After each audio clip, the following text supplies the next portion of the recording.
Hello my dear friends, welcome to the Infinity Academy. मी प्राध्यापक Ganesh Bhojane sir म्हणजे GB sir आपल्या सर्वांचं या व्हिडिओ लेक्चर सिरीजमध्ये स्वागत करतो. तर बघा विद्यार्थी मित्रांनो, आपल्यापैकी बरेच जणांचं स्वप्न आहे. कोणाचं डॉक्टर बनायचं असतं, कोणाचं इंजिनियर बनायचं, बाकीच्यांचे वेगवेगळे असतात. आता स्वप्न वाढलेले आहेत. डॉक्टर बनायचं तर साधा डॉक्टर नाही. आता डॉक्टर कुठे बनायचं आपल्याला? एम्सला जायचं, एम्स कॉलेजला. इंजिनिअरिंग जरी करायची असेल तर इंजिनिअरिंग कुठे करणार आपण? तर इंजिनिअरिंगसाठी आता आपल्याला IIT पाहिजे. आणि मग आता असे स्वप्न बघणं साहजिक आहे आणि बघावे पण आणि ते पूर्ण पण करावे. आणि अशा प्रकारचे स्वप्न जे आहेत हे पूर्ण करण्यासाठी आपल्या महाराष्ट्रातच नव्हे तर पूर्ण भारतामध्ये जे कॉलेज फेमस आहे ते म्हणजे कोणतं आहे? Yes, Rajarshi Shahu junior science college. तर बघा मित्रांनो, Rajarshi Shahu junior science college या ठिकाणी दरवर्षी हजारो विद्यार्थी अप्लाय करतात ऍडमिशन घेण्यासाठी. पण सर्वांना ऍडमिशन मिळतं का? नाही. मग ऍडमिशन मिळण्यासाठी अप्लाय केल्याच्या नंतर डायरेक्टली ऍडमिशन भेटतं का? नाही. तर त्यासाठी आपल्याला द्यावी लागते शाहू स्क्रीनिंग एक्झाम, जे की दरवर्षी मार्च किंवा एप्रिल महिन्यामध्ये शाहू कॉलेज कंडक्ट करत असतं. आणि या एक्झामचं प्रिपरेशन आपल्याला आत्तापासून जर केलं तर आपल्याला ही एक्झाम व्यवस्थितपणे आपण क्रॅक करू शकतो आणि आपलं ऍडमिशन हे शाहू कॉलेजमध्ये होऊ शकतं. आणि म्हणूनच त्यासाठी आम्ही खास हे व्हिडिओ लेक्चर सिरीज आपल्यासाठी आणलेले आहेत, ज्यामध्ये आपल्याला ऑफलाईन प्लस ऑनलाईन हे पूर्ण करायला मिळतील. विद्यार्थी मित्रांनो, आजचा आपला हा जो काही व्हिडिओ आहे हा खूप इंटरेस्टिंग होणार आहे, कारण यामध्ये आपण दोन्ही एक्झामला कव्हर करायचं आहे. ज्यामध्ये फर्स्ट होमी बाबा एक्झाम जी 2025 मध्ये येत्या 8 नोव्हेंबर 2025 रोजी जी होणार आहे त्याचा पण सिलेबस आपला कव्हर होणार आहे. त्यासोबतच जे विद्यार्थी शाहू स्क्रीनिंगची एक्झाम देणार आहेत, जे की मार्च किंवा एप्रिलमध्ये 2026 मध्ये होणार आहे, त्या दोघांसाठी पण हा सिलेबस या ठिकाणी पुरेसा आहे. चला, तर आता आपला जो टॉपिक आहे तो म्हणजे आहे एनर्जी फ्लो इन इकोसिस्टीम. कोणता टॉपिक आहे आपला? Energy flow in ecosystem. Okay, ecosystem मध्ये इकोसिस्टीम काय आहे बाळांनो? तर the interaction between the biotic and the abiotic factors together forms the ecosystem. आपल्या सराउंडिंग मध्ये जे काही बायोटिक फॅक्टर्स आहेत, बायोटिक म्हणजे कोणते फॅक्टर्स बाळांनो? तर बायोटिक फॅक्टर्स म्हणजे लिव्हिंग फॅक्टर्स, लिव्हिंग ऑर्गॅनिझम्स जे काय आहेत त्यांना आपण बायोटिक म्हणतो. आणि अबायोटिक म्हणजे कोणते आहेत? Non living things. तर लिव्हिंग आणि नॉन लिव्हिंग हे दोघ जण मिळून काय तयार करत असतात? इकोसिस्टीम, एन्व्हायरमेंट तयार करत असतात. आणि मग या एन्व्हायरमेंटच्या आतमध्ये जे काय एनर्जीचा फ्लो होत असतो याच्याशी रिलेटेड हा पूर्ण टॉपिक आपल्याला इथं शिकवत असतो.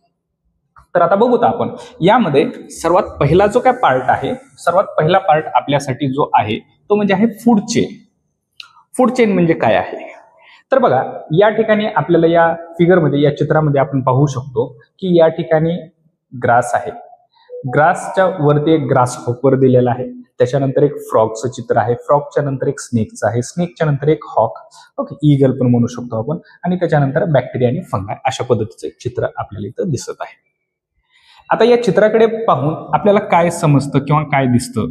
तर बघा बाळांनो, या ठिकाणी इथे ग्रास जो आहे, ग्रासला खाणारा कोणीतरी आहे. ग्रासला कोण खातं? इथं ग्रास हॉपर आहे. ग्रास हॉपरला कोण खाणार आहे? त्या ठिकाणी ग्रास हॉपर किंवा कीटक आपण म्हणू यांना, कीटकांना खाणारा कोण असतो? फ्रॉग असतो. फ्रॉग आहे. फ्रॉग म्हणजे सुपेरियर आहे, त्याला कोणच खाऊ शकत नाही असं आहे का? नाही. तर फ्रॉगला खाणारा कोण आहे? फ्रॉगला त्या ठिकाणी स्नेक खाणारा आहे. आणि स्नेकला खाणारा कोण आहे? तर या ठिकाणी ईगल किंवा हॉक त्यांना आपण म्हणत असतो ते आहे. आणि मग ईगल किंवा हॉक यांना कोण खातं का? नाही. ज्यावेळेस हे मरून जातात, मरून गेल्याच्या नंतर यांच्या बॉडीचं डिकम्पोजिशन होतं. डिकम्पोजिशन होऊन यांच्या बॉडीमध्ये जे काय मिनरल्स प्रेझेंट आहेत, जे काय एनर्जी प्रेझेंट आहे, ही परत कुठे जाणार आहे? सॉइल मध्ये जाणार आहे आणि परत पुन्हा ते ग्रास या ठिकाणी घेणार आहे. तर हा जो काय एक्झाम्पल आहे, या एक्झाम्पल मध्ये किंवा हे जे काही चित्र आहे या चित्रामध्ये आपल्याला काय बघायला भेटतं? तर आपल्याला बघायला भेटतं की it is a picture of a food chain. याला आपण काय म्हणतो? फूड चेन म्हणतो, की अन्न साखळी. की फूड जे आहे या ठिकाणी फूड होतं, या फूडला कोण खाल्लं? ग्रास हॉपरने खाल्लं. ग्रास हॉपर काय झालेला आहे? कोणाचं तरी फूड आहे. फ्रॉग कोणाचा फूड आहे? स्नेकचा फूड आहे. दॅट मीन्स या ठिकाणी कोणी ना कोणी कोणाचा तरी फूड आहे. Each and every organism is food of the other organism. मग यांच्यापासून जे तयार होतं त्याला आपण काय म्हणतो, फूड चेन म्हणतो. चला तर आता आपण याची डेफिनेशन जर पाहिली तर बघा, a linear sequence of organism that shows how energy and nutrients are transferred from one living organism to other living organism. एका लिव्हिंग ऑर्गॅनिझम मध्ये जे काय एनर्जी प्रेझेंट आहे ते एनर्जी दुसऱ्या लिव्हिंग ऑर्गॅनिझम मध्ये कशा पद्धतीने जाते याला आपण फूड चेन म्हणतो. की ग्रासमध्ये जी एनर्जी आहे ती एनर्जी ग्रास हॉपर मध्ये गेली, ग्रास हॉपर मधून एनर्जी कोणाकडे गेली, फ्रॉग कडे गेली. That is the transfer of energy and the nutrient. याच्या आतमध्ये जे न्यूट्रिएंट आहेत ते फ्रॉग मध्ये गेले का, यस. याच्या आतमध्ये जे न्यूट्रिएंट आहेत ते ईगल मध्ये गेले का, यस गेलेले आहेत. कारण या ठिकाणी ट्रान्सफर ऑफ एनर्जी झालेली आहे आणि ही जी काय ट्रान्सफर ऑफ एनर्जी आहे यालाच आपण काय म्हणतो, फूड चेन म्हणत असतो. काय म्हणत असतो बाळांनो, फूड चेन म्हणत असतो. आणि मग फूड चेन जे असते, फूड चेन मध्ये फक्त एकच ऑर्गॅनिझम असतो का, नाही. याच्यामध्ये मल्टिपल ऑर्गॅनिझम्स असतात. याच्यामध्ये मल्टिपल ऑर्गॅनिझम्स असतात. एक ऑर्गॅनिझमची फूड चेन होत नाही, कमीत कमी 3 ऑर्गॅनिझम तरी पाहिजेत ज्याच्यामध्ये फूड चेन तयार होत असतं. म्हणजे एक ऑर्गॅनिझम दुसऱ्या ऑर्गॅनिझम वरती या ठिकाणी काय आहे, डिपेंडंट आहे. ओके चला तर आता फूड चेन मध्ये काय असतात, ट्रॉपिक लेवल्स असतात. हे लेवल आहे, this is the first level, this is the second level, this is the third level, this is the fourth level, this is the fifth level, okay and this is the sixth level. हे अशा पद्धतीचे काय आहेत या ठिकाणी levels आहेत. आणि हे जे काय लेवल्स असतात या लेवल्सला आपण काय म्हणतो बाळांनो, this levels are called as the, this levels are called as the, one minute, this levels are called as the trophic level.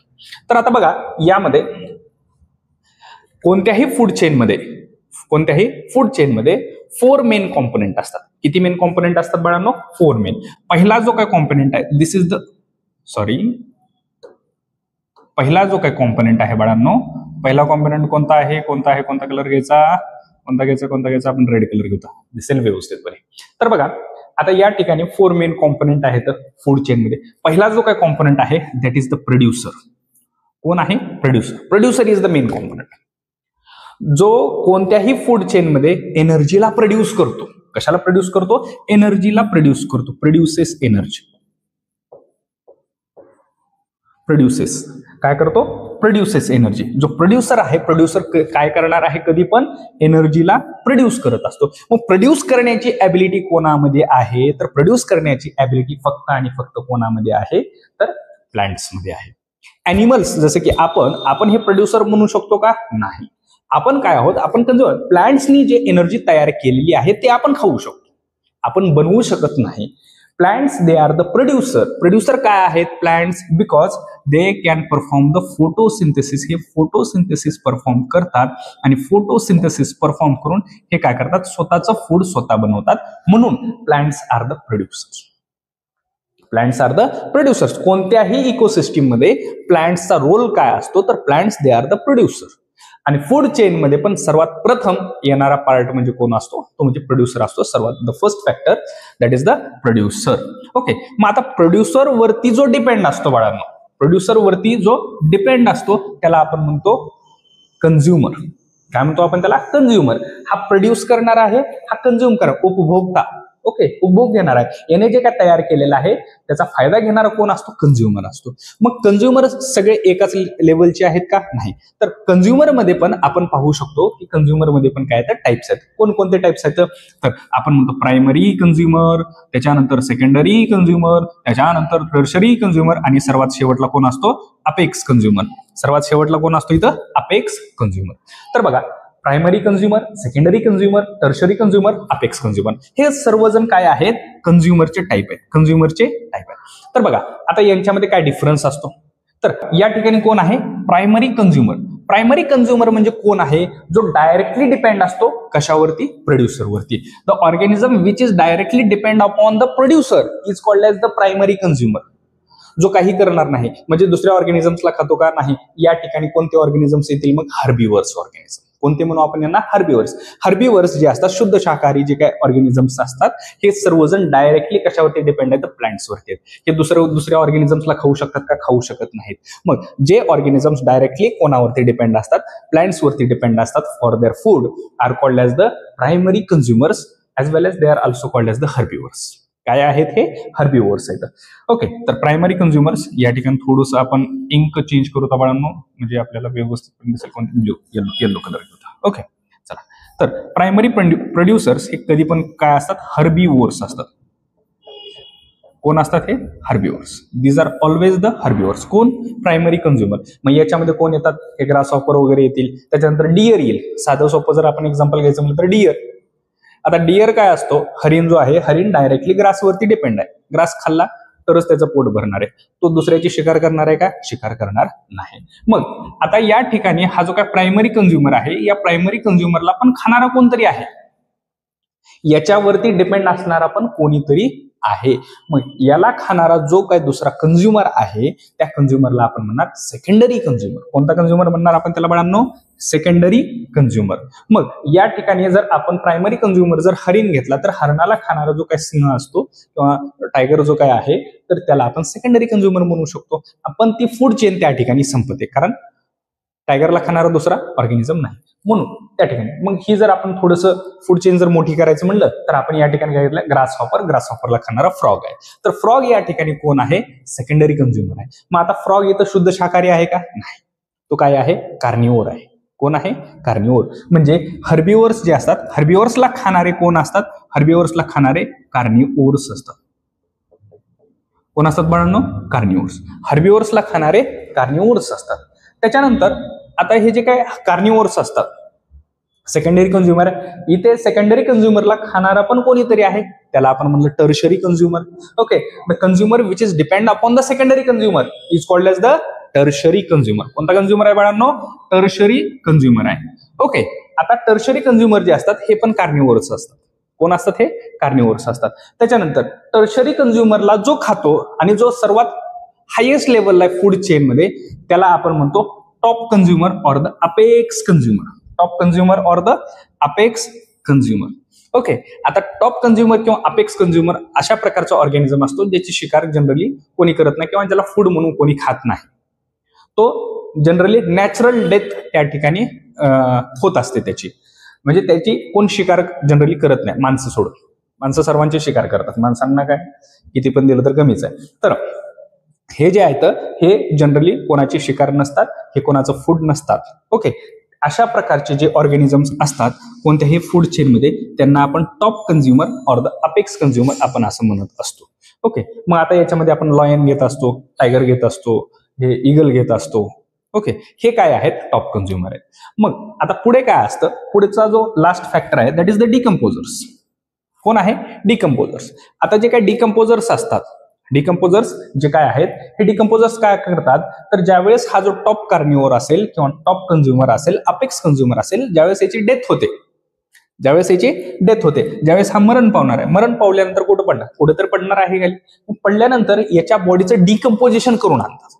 काय करतात, याचं पूर्ण डिकम्पोजिशन करतात. आणि डिकम्पोजिशन ज्यावेळेस होतं त्यावेळेस याच्या बॉडीमधले मिनरल्स वगैरे सर्वजण कुठे जाणार आहेत, तर सॉइल मध्ये जाणार आहेत. म्हणजे ही जी काय एनर्जी होती या ठिकाणची, ही एनर्जी ग्रास मधली एनर्जी कुठे गेली, ग्रास हॉपर मध्ये, ग्रास हॉपर मधली फ्रॉग मध्ये गेली, फ्रॉग मधली कुठे गेली, स्नेक मधली कुठे गेली, त्या अपेक्स कंझ्युमर मध्ये गेली. आणि ज्यावेळेस हा मरण पावला त्यावेळेस याची एनर्जी बॅक्टेरिया आणि फंगाई यांनी डिकम्पोज करून काय केली, हे परत सॉइल मध्ये त्या ठिकाणी रिलीज केली.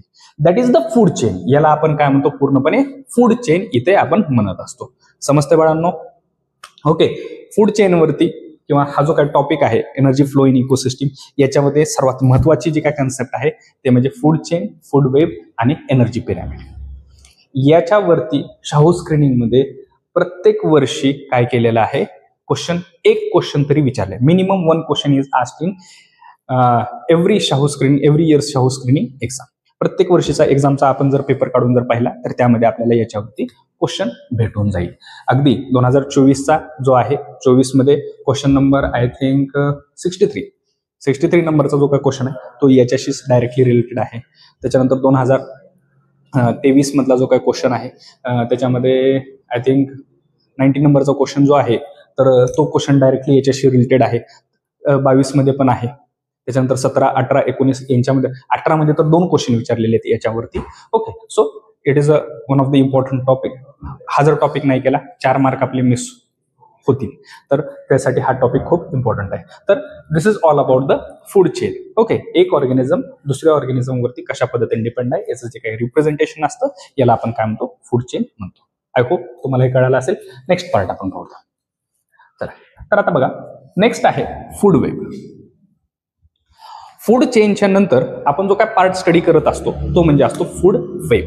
ओके, फूड वेब हा फूड चेन रिलेटेड पार्ट आहे. तर आता बघा, हे जे काय फिगर आहे या चित्रामध्ये आपण जे काय पाहतो आणि याच्या अगोदर जे काय पाहिलं याच्यामध्ये आपल्याला काहीतरी थोडासा डिफरन्स या ठिकाणी दिसतो. म्हणजे नेमकं काय आहे तर बघा, सर्वात पहिल्यांदा वेब म्हणजे काय? वेब म्हणजे नेट, जाळी. आता जे काय जाळी असते, जाळी एकापासून बनते का? नाही, जाळी अशा पद्धतीने बनणार आहे. ओके, म्हणजे अनेक त्या ठिकाणी धागे एकत्रितपणे आणून आपण त्याचं काय करतो, एक जाळीदार रचना या पद्धतीने तयार करतो. दॅट मीन्स द कॉम्बिनेशन आहे. काय आहे याच्यामध्ये? कॉम्बिनेशन. वेगवेगळे ऑर्गॅनिझम्स या ठिकाणी काय होतात, different types of food chains are going to merge with each other together to form a food web. Okay, जसं की बघा, food web is a network of food chain. जे काही वेगवेगळ्या प्रकारच्या फूड चेन्स आहेत, फूड चेन्सला या ठिकाणी एकमेकांमध्ये कनेक्ट केलेलं आहे. जसं की आता आपण या ठिकाणी सिंपल पाहूता, या ठिकाणी जे काय प्लांट आहेत, ओके, याला थोडासा कलर चेंज करूता, आपण ब्ल्यू कलर घेऊता. ओके, या ठिकाणी आपण पाहू शकतो कोण आहे, प्लांट आहे. प्लांटला खाणारा मगाशी आपण घेतलेला ग्रास हॉपर. आता बघा बाळांनो, ग्रास हॉपरला फक्त आणि फक्त फ्रॉग खाणार आहे का? नाही, या ठिकाणी रॅट पण दिलेलं आहे. ग्रास हॉपरला रॅट पण खाणार आहे, ग्रास हॉपरला फ्रॉग पण खाणार आहे. मग फ्रॉग खाल्ला की त्याची वेगळी फूड चेन तयार होते, रॅट खाल्ला की त्याची वेगळी फूड चेन तयार होते.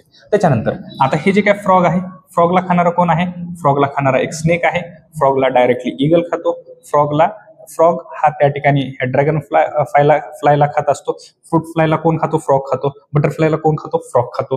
तर या सगळ्या ऑर्गॅनिझम्सला फ्रॉग खातो आणि हे ऑर्गॅनिझम कोणाला खातात? फ्रॉगला खातात. त्याच्यानंतर हे रॅट आहे. रॅटला कोण खाणार आहे? रॅटला स्नेक खातो. रॅटला फ्रॉग ईगल खातं. रॅटला या ठिकाणी वुल्फ खात असतो. That means different types of food chain are going to interact with each other together to form the food web. Food web जो काय तयार होतो, हा वेब कशामुळे तयार होतो, तर वेगवेगळ्या प्रकारच्या फूड चेन्स एकमेकांसोबत इंटरॅक्ट होतात आणि त्या ठिकाणी तयार होत असतो फूड वेब तयार होत असतो. खूप सिंपल कन्सेप्ट आहे त्या ठिकाणी. आणि कोणत्याही इकोसिस्टीम मध्ये जे काय वेगवेगळ्या प्रकारच्या फूड चेन्स काम करत असतात, तर त्या फूड चेन्स काय करतात, इंटरकनेक्ट होतात.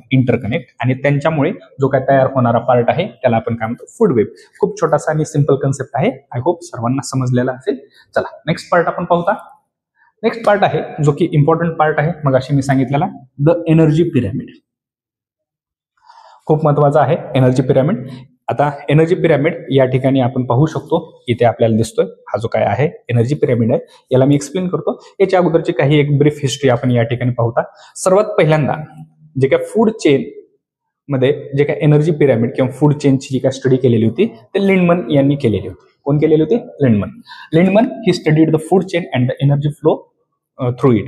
एनर्जी फ्लो कशा पद्धतीने होतो याच्याबद्दल सर्वात प्रथम स्टडी जी काय केलेली आहे ते कोण केलेली आहे? लिंडमन यांनी केलेली आहे. त्याच्यानंतर पुढे आलेले आहेत चार्ल्स एल्टॉन.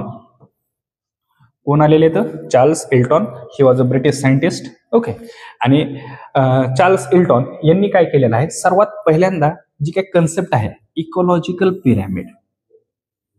कोणता पिरॅमिड? Ecological pyramid. हा जो पिरॅमिडचा जो काय कन्सेप्ट आहे, हा ऍक्च्युअल मध्ये कोणाचा आहे? एल्टॉनचा आहे. लिंडमनचा आहे का? नाही. लिंडमन यांनी काय केलेलं आहे, फूड चेन मधला एनर्जी फ्लो जो काय आहे तो स्टडी केलेला आहे. पिरॅमिड नाही स्टडी केला. पिरॅमिड सर्वात पहिल्यांदा जो स्टडी केला तो एल्टॉन यांनी स्टडी केलेला आहे. आणि मग ज्या वेळेस यांनी हे जे काय पिरॅमिड स्टडी केलं किंवा पिरॅमिडचं स्ट्रक्चर तयार केलं आणि याच्यामध्ये एनर्जी फ्लो कशा पद्धतीने होते याच्याबद्दल सर्व सांगितलं, त्यावेळेस यांनी कशावरचा अभ्यास केलेला होता? Tundra ecosystem of the Bear Island in the इंग्लंडमध्ये एक बियर आयलँड आहे.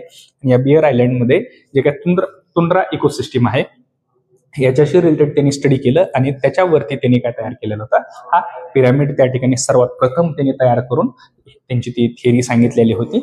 म्हणून जो काय नंतर पिरॅमिड तो तयार झाला त्याला एल्टोनियन पिरॅमिड असं म्हणतात. This pyramid is also called as the Eltonian pyramid. Okay, याच्यावरती होमी बाबामध्ये एक्झाम, होमी बाबा एक्झाम जे आहे, ओके, कलर थोडेसे आपण बदलतो आपण. ओके, होमी बाबा एक्झाम. ओके, होमी बाबा एक्झाम मध्ये याच्यावरती प्रश्न विचारला जातो. लेंडमन वरती पण विचारला जातो आणि एल्टॉन वरती पण प्रश्न विचारला जातो, आतापर्यंत विचारला गेलेला आहे.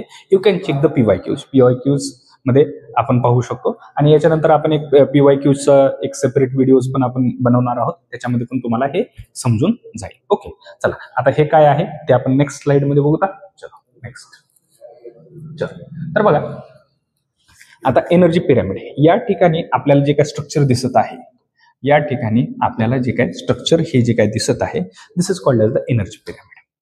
फूड चेन मध्ये जे काय ऑर्गॅनिझम्स होते वेगवेगळ्या लेवलवरती, सेम लेवलला आपण पिरॅमिडच्या फॉर्म मध्ये दाखवलेलं आहे.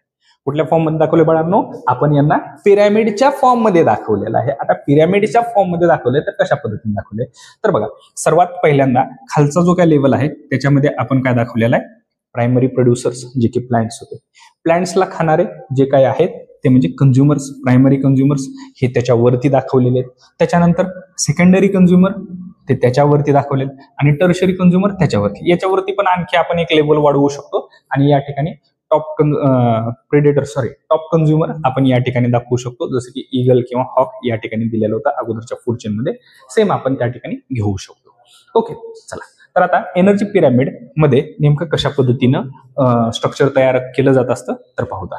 सर्वात पहिल्यांदा या ठिकाणी ट्रॉपिक लेवल हा एक प्रकार असतो. ट्रॉपिक लेवल, मग ट्रॉपिक लेवल काय भानगड आहे नेमकी? तर बघा, trophic level, each level in the food chain, food chain मधली कोणतीही level, this is the food chain, एकमेकांना खाणारे हे ऑर्गॅनिझम्स आहेत. तर each level in the food chain is called as the trophic level. मग हा फर्स्ट ट्रॉपिक लेवल आहे, हा सेकंड ट्रॉपिक लेवल आहे, हा थर्ड ट्रॉपिक लेवल आहे, this is the fourth trophic level. Okay, first trophic level, second trophic level, third trophic level, fourth trophic level. Each level in food chain, any food chain is called as the trophic level. आणि तेच पिरॅमिडमध्ये पण यांना आपण tropic लेवलच म्हणत असतो. आता बघा, trophic level नेमकं काय आहे? इट इज द स्टेप, एक स्टेप असल्यासारखं आहे, at which the organism obtains its food in the chain. ह्या फूड चेन मध्ये त्या ऑर्गॅनिझमला नेमकं फूड कुठे भेटतं? आता प्लांट्स आहेत, प्लांट्सला फूड कुठे भेटतं? या लेवलला. ग्रास हॉपरला फूड कुठे भेटतं? ज्यावेळेस तो प्लांट वरती डिपेंड राहतो किंवा प्लांट वरती गेला तरच त्याला फूड भेटणार आहे. ह्या फ्रॉगला डायरेक्टली प्लांट्स पासून फूड मिळणार आहे का? नाही. तर त्याला फूड कधी भेटणार आहे? ज्यावेळेस हा ग्रास हॉपरला खाईल. ह्या स्नेकला, स्नेक डायरेक्टली प्लांटला खाऊ शकतो का? खाऊ शकत नाही. तर तो कोणाला खाणार? या ठिकाणी ह्या फ्रॉगला खाणार, त्यावेळेसच त्याला फूड भेटणार, नाहीतर भेटणार आहे. म्हणजे त्या ऑर्गॅनिझमला फूड चेन मध्ये कोणत्या लेवलवरती फूड भेटत आहे त्याला आपण काय रिप्रेझेंट करतो? Tropic level. काय म्हणतो बाळांनो? तर आपण त्याला ट्रॉपिक लेवल. ओके, आता यामध्ये सर्वात महत्वाचा जो रोल प्ले आहे तो म्हणजे सनचा पण आहे. सन या ठिकाणी आपण पाहू शकतो, जो काय सन आहे, प्लांट्सला एनर्जी कुठून मिळते? From where do the plants they obtain their energy? तर आन्सर इज सन. सन पासून सर्वात पहिल्यांदा एनर्जी घेतात. ओके, पण आपण याला ट्रॉपिक लेवल कन्सिडर करत नाही आपण याला, बिकॉज हे लिव्हिंग ऑर्गॅनिझम्स आहेत. सन हा लिव्हिंग ऑर्गॅनिझम नाही, म्हणून आपण त्याला ट्रॉपिक लेवल मध्ये घेत नाही. ओके, याच्यावरती तुम्हाला असर्शन रिझनचा प्रश्न विचारला जाऊ शकतो. ओके, तर या ठिकाणी sun is the most important source of energy in any ecosystem. आणि सन पासून जे काय आपल्याला एनर्जी मिळत असते, सन पासून आपल्याला जे काय एनर्जी मिळत असते, it is always in a irreversible condition or it is always in a one way direction. It is not going to get returned back to the sun. आपल्याकडे जी एनर्जी येते ही वापस सनला जाते का? नाही. सूर्याकडे वापस जाते का? जात नाही. वन वे आहे, one way. Okay, one way transport आहे. That means there is no return of the energy back to the sun, therefore it is the one way transport. या ठिकाणी काय आहे? वन वे ट्रान्सपोर्ट या ठिकाणी पूर्णपणे होत असते. तर बघा, the energy pyramid, how it is related to the food chain. Food चेनचं आणि एनर्जी पिरॅमिडचं रिलेशन कशा पद्धतीने आहे? दोघं जण सेम असल्यासारखेच कशा पद्धतीने आहे? तर बघा, सर्वात प्रथम या ठिकाणी जो काय सन आहे, या ठिकाणी जो काय सन आहे, sun is the ultimate source of energy. आपल्याकडे जी एनर्जी येते ते सन पासूनच येते, बट डायरेक्टली येत नाही. तर कोणापासून येते? Through the plant. तर बघा, sun is the ultimate source of energy. मग सन मधली जी काय एनर्जी आहे ते कोण मिळवतं? तर प्लांट्स मिळवतात. With the help of the photosynthesis plants they are going to make the food. They are going to make the food. जो काय क्लोरोफिल असतो, क्लोरोफिल काय करतो? ती सन कडली एनर्जी जी आहे त्याच्या मदतीने काय करतो? इथं एनर्जी प्रोड्यूस करतो. ही जी काय एनर्जी प्रोड्यूस झालेली आहे त्या एनर्जीला कोण खात असतं किंवा कोण घेत असतं? तर प्रायमरी कंझ्युमर घेत असतो. तर या ठिकाणी एनर्जी जी आहे, एनर्जी प्रायमरी कंझ्युमरकडे गेली. मग प्रायमरी कंझ्युमर काय करतो? प्रायमरी कंझ्युमरला खाणारा कोण आहे? Secondary consumer. सेकंडरी कंझ्युमरकडे ती एनर्जी गेली. सेकंडरी कंझ्युमर कडने ही एनर्जी गेली टर्शरी कंझ्युमरला. आणि मग टर्शरी कंझ्युमर ज्यावेळेस मरून जातो, त्यावेळेस त्याच्या बॉडीचं जे काही डिकम्पोजिशन होणार आहे ते बॅक्टेरिया आणि फंगाय करतात आणि परत ही जी आहे ही कुठे जाते? सॉइलकडे, म्हणजेच परत ती प्लांटसाठी अवेलेबल होणार आहे. मग या ठिकाणी आपण जर पाहिलं तर याला एनर्जी पिरामिड का म्हणतात? कारण जसजसं आपण वरती जाऊ तसतसं एनर्जी कमी होत जाते. तर बघा या ठिकाणी आपण पाहू शकतो इथे काय दिलेलं आहे? 100%. काय दिलेलं बाळांनो? या ठिकाणी 100%. सन पासून जे काय एनर्जी मिळाली दॅट इज द 100%. पण ज्या वेळेस या ठिकाणी या ग्रास हॉपरने या प्लांट्सला खाल्ल्याच्या नंतर ग्रास हॉपरकडे किती एनर्जी गेली? Only and only the 10%. किती एनर्जी गेली बाळांनो? फक्त आणि फक्त 10% एनर्जी या ठिकाणी ग्रास हॉपरला मिळालेली आहे. 100% मिळाली का? नाही. मग बाकीची 90% कुठे गेली? तर 90% it is used by that particular organism and it is evolved in the form of the heat. त्याच्या सर्वायवलसाठी त्याने ती एनर्जी यूज केली आणि त्याच्यानंतर त्याच्या बॉडीमधून जी काही हीट इव्हॉल्व्ह होणार आहे त्याच्यामध्ये ती एनर्जी वेस्ट होत असते आणि फक्त 10% एनर्जीज पुढे जात असते. ओके, मग पुढे बघा, ज्यावेळेस हा फ्रॉग ह्या ग्रास हॉपरला खाईल तर ह्या फ्रॉगला किती एनर्जी मिळणार आहे? तर ह्या फ्रॉगला फक्त 1% एनर्जी मिळणार. किती भेटणार बाळांनो? फक्त आणि फक्त 1% एनर्जी या ठिकाणी इथं मिळणार आहे. का? कारण 90% of energy is lost. Only and only the 10% of energy is transfer to the next trophic level. फक्त आणि फक्त 10%, 10% इथं 10% होते. 10%चं 10% जर आपण केलं तर फक्त आणि फक्त 1% एनर्जी या ठिकाणी पुढे गेलेली आहे. ज्यावेळेस हा स्नेक खाईल, स्नेकला 0.1%च भेटली. का? Because there is a transfer of only and only the 10% energy from one trophic level to the another trophic level. समजते? यालाच आपण पुढे काय म्हणत असतो? यालाच पुढे आपण 10% law. It is also called as the 10% law. The initial quantity of energy goes on decreasing at every level of energy exchange. तर आता बघा, सिंपल याच्यासाठी आपण एक एनर्जी पिरामिड आपण इथं ड्रॉ करू का आणि याच्यामध्ये आपल्याला समजेल. याच्यामध्ये आपण 1 2 3 4 okay 4 3 2 1 these are the trophic levels. हे आपण ट्रॉपिक लेवल्स या ठिकाणी कन्सिडर केले. आता जो फर्स्ट ट्रॉपिक लेवल आहे याच्यामध्ये कोण असतात बाळांनो? याच्यामध्ये असतात प्रोड्युसर. कोण असतात? प्रोड्युसर्स. याच्यामध्ये कोण असतात? प्रोड्युसर्स. प्रोड्युसर्सला खाणारे, प्रोड्युसर्स वरती डिपेंड असणारे कोण आहेत? तर याच्यावरती आहेत आपण म्हणतो प्रायमरी कंझ्युमर. कोण आहेत बाळांनो? Primary consumer. आता प्रायमरी कंझ्युमर वरती जे काही डिपेंड आहे ते कोण आहेत? ते आहेत सेकंडरी कंझ्युमर. ओके, आणि सेकंडरी कंझ्युमर वरती जे डिपेंड आहेत ते कोण आहेत? Tertiary consumer. ओके, किंवा आपण त्यांना अपेक्स कंझ्युमर पण म्हणत असतो. आणि ज्यावेळेस यांची डेथ होईल त्यावेळेस त्यांचं डिकम्पोजिशन होणार. तर आता बघा, अकॉर्डिंग टू द 10% लॉ, या ठिकाणी काय होतं? आता प्रोड्युसरकडे जी काय एनर्जी आहे, we will change the colour of पेनचा कलर आपण चेंज करू. तर आता बघा, या ठिकाणी फर्स्ट ट्रॉपिक लेवल वरती जर मी कन्सिडर केलं, या ठिकाणी 1000 किलो जूल एवढी एनर्जी या ठिकाणी प्रोड्यूस केलेली आहे. किती एनर्जी प्रोड्यूस केलेली बाळांनो? 1000 किलो जूल. ज्यावेळेस ही एनर्जी फर्स्ट ट्रॉपिक लेवल मधून सेकंड ट्रॉपिक लेवल मध्ये जाईल, म्हणजे ज्यावेळेस या प्लांट्सला हा कंझ्युमर खाईल त्यावेळेस त्याला 1000 किलो जूल भेटणार का? पूर्ण नाही. पूर्ण भेटणार आहे का? पूर्ण. मग किती भेटणार आहे त्याला भेटणार फक्त आणि फक्त 100 किलो जूल. तर बघा, परत वापस या स्टेटमेंटकडे, इनिशियल क्वांटिटी किती आहे? जास्ती आहे. गोज ऑन डिक्रीजिंग, डिक्रीज झाली का? झाली. कितीने झाली? 90% ने डिक्रीज झाली. 90% ने डिक्रीज झाली. ट्रान्सफर किती झाली? फक्त आणि फक्त 10%. Only and only the 10% of energy is transferred. Therefore it is called as the 10% law. आता पुढे बघा, ज्यावेळेस सेकंड ट्रॉपिक लेवलमधून ही एनर्जी थर्ड ट्रॉपिक लेवलमध्ये जाईल त्यावेळेस किती भेटणार 10 kilo joule, only 10%. Transfer of energy takes place only 10%, while the 90% of energy it is utilized by the organism for its survival and is lost in the form of heat. Okay, त्याच्यानंतर similarly the number of organisms also goes on decreasing. या ठिकाणी organisms किती होते? खूप जास्त होते. Plants किती असतात? खूप जास्त असतात. प्लांट्सवरती डिपेंड असणारे ऑर्गॅनिझम जास्त असतात का प्लांट जास्त असतात? तर प्लांट जास्ती असतात. प्लांटवरती डिपेंड असणारे जे ऑर्गॅनिझम्स असतात ते कमी असतात. आता या ठिकाणी हे जे ऑर्गॅनिझम्स आहेत प्रायमरी कंझ्युमर यांची संख्या जास्त असते का सेकंडरी कंझ्युमरची संख्या जास्त असते? तर ऍक्च्युअली प्रायमरी कंझ्युमर जो असतो तो सेकंडरी कंझ्युमरपेक्षा कधी पण जास्त असतो. जसं आपण सिंपल एक्झाम्पल जर पाहिलं, जंगलामध्ये हरणांची संख्या जास्त असते का वाघांची संख्या जास्त असते? कोणती असते? हरणांची असते. वाघांची संख्या कमी असते. टायगर कमी प्रमाणात असतात आणि जे डिअर असतात ते खूप जास्त असतात. का? कारण tiger is depend upon the deer. टायगरला रोज एक डिअर लागणार आहे खाण्यासाठी, समजते? त्यासाठी काय असतात? डिअरची संख्या जास्त असते. आणि जसजसं आपण हायर ट्रॉपिक लेवलवरती जाऊ तसतसं नंबर ऑफ ऑर्गॅनिझम्सची संख्या कमी होत जात असते.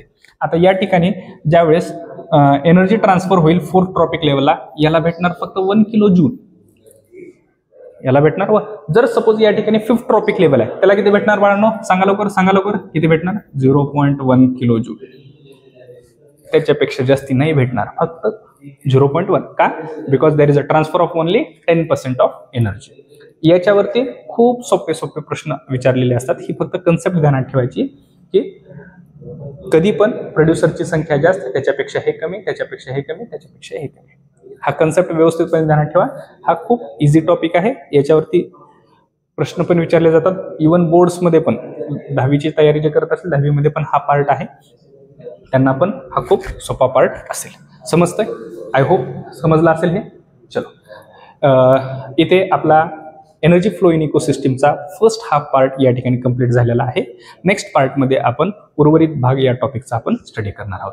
जर आपल्याला कुठल्याही प्रकारची जर अडचण असेल, याच्यावरती कुठल्याही प्रकारचा डाऊट असेल तर आपण दिलेल्या व्हॉट्सअप नंबरवरती आपण आपला डाऊट पाठवू शकता. किंवा आपण जर लातूर किंवा जवळच्या भागामध्ये जर राहत असाल तर एव्हरी संडे आमचे DSP सेशन आहे, त्याच्यामध्ये आपण येऊन आपले डाऊट ऑफलाईनमध्ये विचारू शकता. आम्ही आपल्याला योग्य ते एक्सप्लेनेशन त्या ठिकाणी देऊ. चलो, थँक्यू.